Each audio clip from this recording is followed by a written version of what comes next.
నమస్తే, నేను మీ కల్పన ఠాకూర్. భారత్ వర్ష్కి స్వాగతం. ఈరోజు మనం ప్రొఫెసర్ ముదిగొండ శివప్రసాద్ గారి ఇంట్లో ఉన్నాము. వారితో చాలా విషయాలు చర్చించుకుందాం. నమస్కారం అండి. జై శ్రీరామ్. నమస్కారం అమ్మా. ఎలా ఉన్నారు sir? Fine. Super sir, super sir. 14 ఫిబ్రవరి ఏంటో తెలుసా సార్ మీకు? 14 ఫిబ్రవరి అంటే ప్రేమికుల రోజు అంటారు. మరి ప్రేమికుల రోజు గురించి మీ అభిప్రాయం సార్? ముందుగా ఈ ఛానల్ను వీక్షిస్తూ ఉన్నటువంటి ప్రేక్షకులందరికీ కూడా హృదయపూర్వకమైనటువంటి ఆశీస్సులు అందజేస్తూ ఉన్నాను.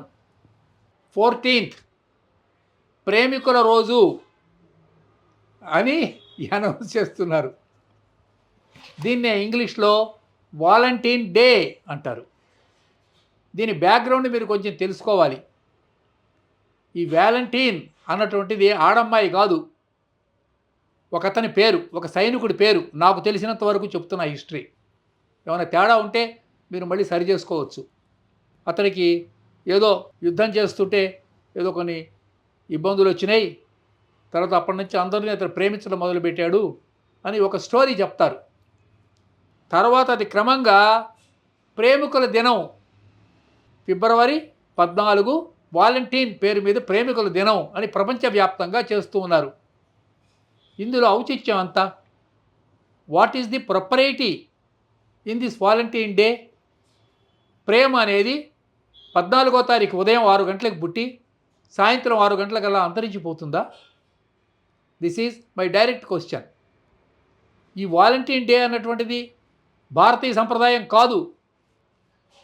రేపు మీరు కొంచెం నిర్లక్ష్యంగా కనుక ఉన్నారంటే ఈ పార్కులలో అక్కడ అమ్మాయిలు అబ్బాయిలు కనపడతారు, ఒకళ్ళ పక్కన ఒకడు కూర్చొని కబుర్లు చెప్పుకుంటూ.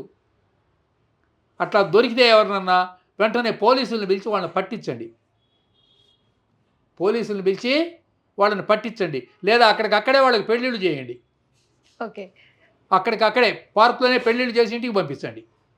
అంతేగాని వాలంటీన్ డే అనే పేరుతో వాళ్ళు పిచ్చి పిచ్చిగా వేషాలు వేస్తుంటే సహించడం అన్నటువంటిది it is absurd and irresponsible and against our culture and tradition and civilisation. ఈ వాలంటీన్ డే అన్నటువంటిది ఒక విచ్చలవిడి వ్యామోహంగా మారిపోయింది. This is nothing to do with India or even any civilised country. కాబట్టి దీన్ని మనం ప్రోత్సహించకూడదు.